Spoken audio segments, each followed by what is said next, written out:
নমস্কার বন্ধুরা, আপনারা দেখছেন বাঙালির রান্নাঘর। আজ আমি বানাবো নিরামিষ সাদা আলুর দম।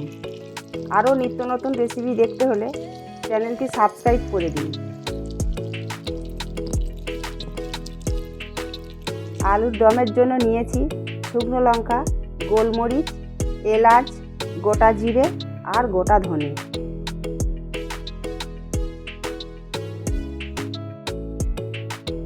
আলুর দমের আলুটা আগে থেকে সেদ্ধ করে নিয়েছি। আর নিয়েছি কাঁচা লঙ্কা বাটা আর আদা বাটা, কিছু পরিমাণ কাজু আর টক দই মিক্সিতে দিয়ে পেস্ট করে নেব।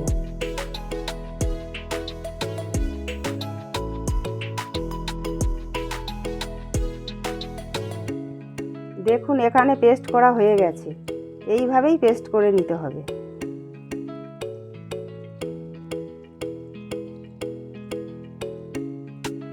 ওভেনে একটা কড়া বসিয়ে নিয়েছি, কড়াটা গরম হয়ে গেছে। এবার ওই গোটা মশলাগুলো শুকনো কড়ায় ভালো করে ভেজে নেব।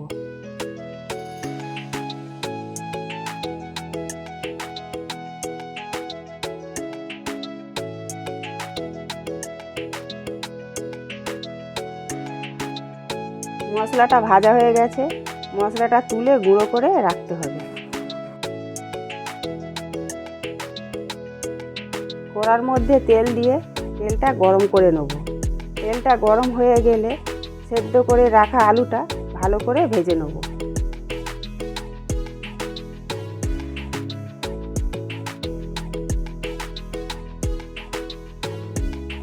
আলুটা ভাজা হয়ে গেছে, একটা পাত্রের মধ্যে তুলে রেখে দেব।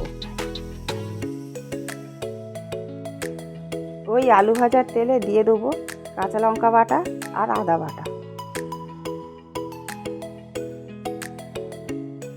কাঁচা লঙ্কা আর আদাটা একটু ভেজে নেব, যাতে কাঁচা গন্ধটা চলে যায়।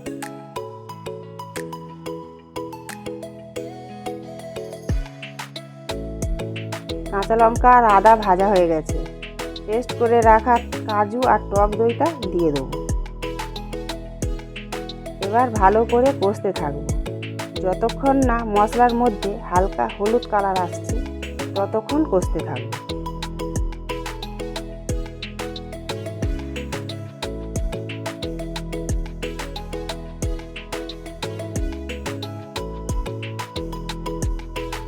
দেখুন একটা হলুদ কালার চলে এসেছে, মানে মশলাটা কষা হয়ে গেছে। এবার ভেজে গুঁড়ো করে রাখা মশলাটা এর মধ্যে দিয়ে দেবো। যতক্ষণ না মশলা থেকে তেল ছাড়ে ততক্ষণ কষতে থাকবো।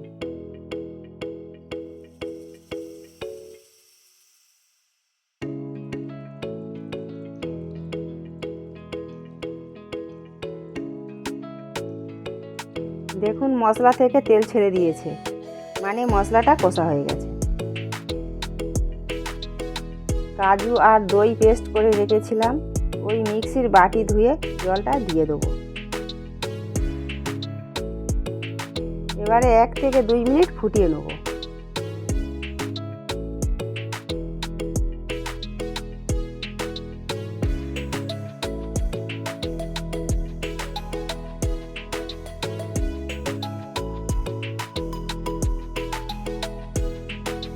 প্রায় 2 মিনিট ফুটিয়ে নিয়েছি। দেখুন একটা গ্রেভি হয়ে গেছে। এবার দিয়ে দেবো ভেজে রাখা আলুটা।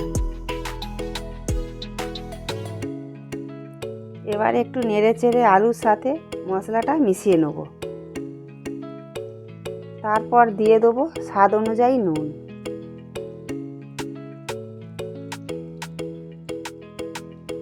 আবার একটু ভালো করে নেড়ে চেড়ে নেব।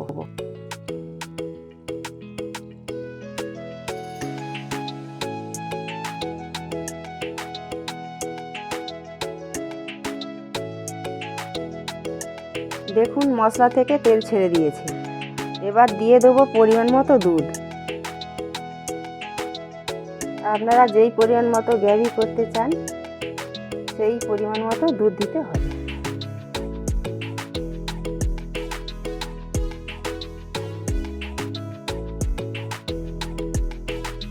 এবার ঢাকা দিয়ে 3 থেকে 5 মিনিট ফুটিয়ে নেব, তাহলেই তৈরি হয়ে যাবে নিরামিষ সাদা আলুর দম।